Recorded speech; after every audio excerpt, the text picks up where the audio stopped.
Hello শিক্ষার্থী বন্ধুরা, আমি বীরেন্দ্র কুমার দে, প্রভাষক অর্থনীতি, বাদাঘাট সরকারি কলেজ, তাইরপুর, সুনামগঞ্জ।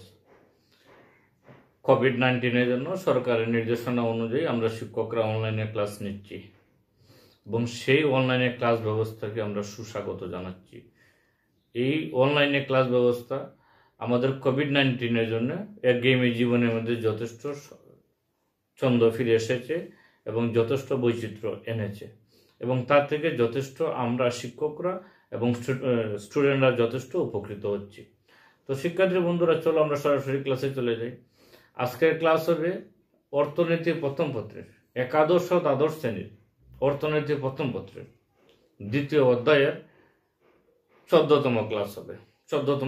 এখানে বোর্ডের দিকে তাকালে ক্লিয়ার হয়ে যাবে। যেমন বোর্ডে দেওয়া আছে ক্লাস রুম দেওয়া আছে 14, শ্রেণী হচ্ছে একাদশ ও দ্বাদশ শ্রেণী, অর্থনীতি প্রথম পত্র অধ্যায় 2, অর্থাৎ এইচএসসি ইকোনমিক্স অর্থাৎ উচ্চ মাধ্যমিক অর্থনীতি প্রথম পত্রের দ্বিতীয় অধ্যায়ের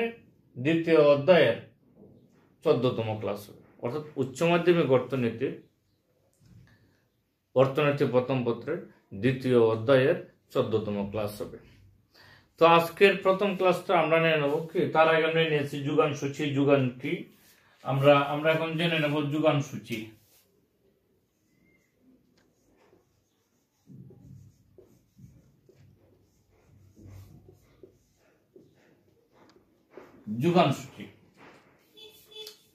আমরা যোগান সূচি জেনে নেব। আমরা জানি এখানে বিভিন্ন দামে যোগানের বিভিন্ন পরিমাণ, সেটা যখন তালিকায় প্রকাশ করা হয় তখন তাকে যোগান সূচি বলা হয়।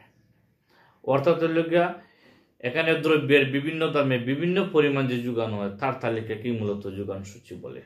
তো যোগান সূচি আমরা একটি কাল্পনিক যোগান সূচি তৈরি করে দেখি। আমরা বোর্ডের দিকে অবশ্যই স্টুডেন্টরা বোর্ডের দিকে তাকাতে হবে। আমরা একটি কাল্পনিক যোগান সূচি অঙ্কন করব। পি দাম, কিউএস যোগানের পরিমাণ। দাম ধরলাম 1 টাকা, 2 টাকা,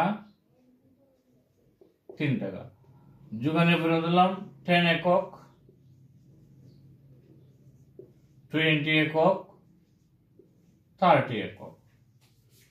এটা কাল্পনিক যোগান সূচি আমরা তৈরি করে নিলাম।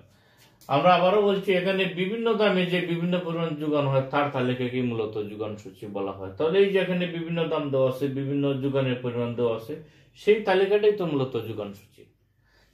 সেই তালিকাটাই মূলত যোগান সূচি। আমরা সংজ্ঞার মাঝে বলেছি যে এখানে বিভিন্ন দামে যে বিভিন্ন পরিমাণ দ্রব্যের যোগান হয় তার তালিকাটাই মূলত যোগান সূচি। এই তো সেটাই হচ্ছে কাল্পনিক যোগান সূচি বা যোগান সূচি।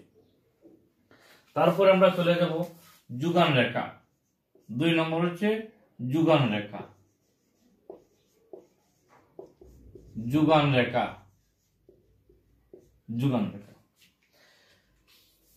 আমরা এখন জেনে নেব যোগান রেখা কি।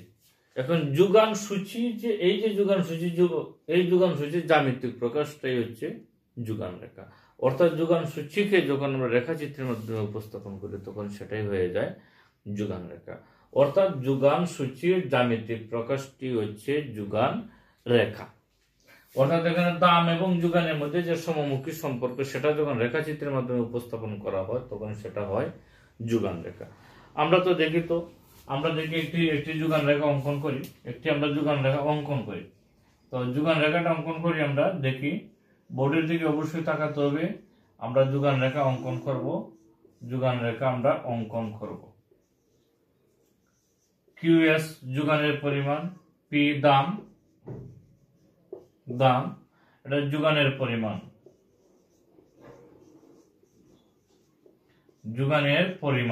কিউএস কোয়ান্টিটি অফ সাপ্লাই যোগানের পরিমাণ। আমরা এই যোগান সূচি থেকে যোগান রেখা আমরা অঙ্কন করতে পারি। 1 টাকা, 2 টাকা,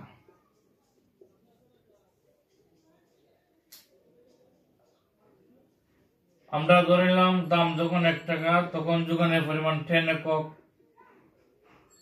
তখন যোগানের পরিমাণ 10 একক।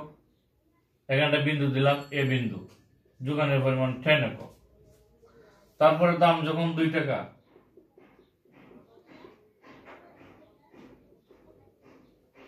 এখানটা বি বিন্দু দিলাম, বি বিন্দু 20 একক।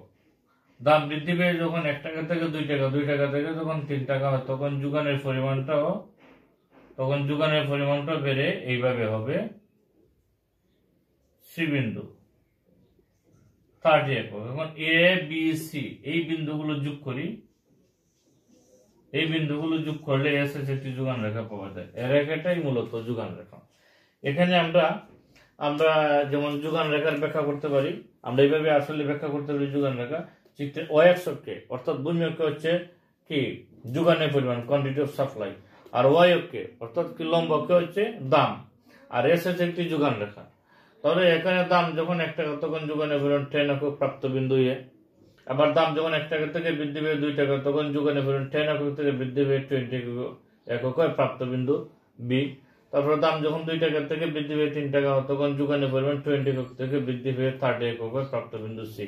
এখন এ বি সি এই বিন্দুগুলো যোগ করলে এস এস একটি যোগান রেখা পাওয়া যায়। এ রেখাটাই যোগান রেখা, যা বাম থেকে ডানে ঊর্ধ্বগামী এবং দ্রব্যের দাম ও যোগানের পরিমাণের মধ্যে সমমুখী বা ধনাত্মক সম্পর্ক নির্দেশ করে। আমি কি বোঝাতে পারছি? তাহলে প্রথমেই আমরা জানতে হবে, প্রথমেই আমরা জেনে নেব যোগান সূচি কি। যোগান সূচির সংজ্ঞা দিলাম, যোগান সূচির সংজ্ঞাটা আমরা জেনে নিলাম। যোগান সূচির আমরা একটি যোগান সূচি তৈরি করলাম। তারপরে যোগান রেখা আমরা জানি, যোগান সূচির জ্যামিতিক প্রকাশটি হচ্ছে বা জ্যামিতিক এটি হচ্ছে কি যোগান রেখা। এখন আমরা যোগান রেখা হচ্ছে এখানে আমরা যদি এখানে তালিকা দেওয়া আছে সেই তালিকা অনুযায়ী যদি আমরা যোগান রেখা তৈরি করি বা যোগান রেখা আমরা অঙ্কন করি, তাহলে এই তো 1 টাকা 2 টাকা 3 টাকা মানে দামের যোগানের পরিমাণ 10 20 30 একক প্রাপ্ত বিন্দু এ বি সি। অর্থাৎ এভাবে যোগান সূচি ও যোগান রেখা। এখন যদি আমাদেরকে প্রশ্ন করে যোগান সূচি কি, আমরা জেনে নেব, আমরা জানতে পারবো বা আমরা অলরেডি জেনে গেছি, বা যোগান রেখাকে আমরা অলরেডি জেনে গেছি। একটি যোগান রেখা কিভাবে অঙ্কন করা যায় সেটাও আমরা অলরেডি জেনে নিছি। তাহলে শিক্ষার্থী বন্ধুরা, আমরা সবসময় আমি যে অনলাইনে ক্লাসগুলো নেই সেই অনলাইনে ক্লাসগুলো তোমরা বাসার মধ্যে ভালোভাবে দেখতে হবে এবং ভালোভাবে ট্রাই করতে হবে, মনোযোগের সহিত দেখবে। এবং দেখার পরে যদি কোনো ধরনের কোনো প্রশ্ন থাকে বা যদি প্রশ্নবোধক চিহ্ন হয়ে যায় তাহলে আমার কমেন্ট বক্সকে কমেন্ট করবে, আমি সেই কমেন্টটা দেখে পরবর্তী ক্লাসের মধ্যে আমরা জেনে নেব। এবং শিক্ষার্থী বন্ধুরা, আগামী ক্লাস হবে উচ্চ মাধ্যমিক অর্থনীতির একাদশ ও দ্বাদশ শ্রেণী অর্থনীতি প্রথম পত্রের 2য় অধ্যায়ের 15তম ক্লাস হবে, আগামী ক্লাস হবে। তো শিক্ষার্থী বন্ধুরা, এতক্ষণ আমার সাথে থাকার জন্য সবাইকে ধন্যবাদ ও শুভেচ্ছা জানাচ্ছি।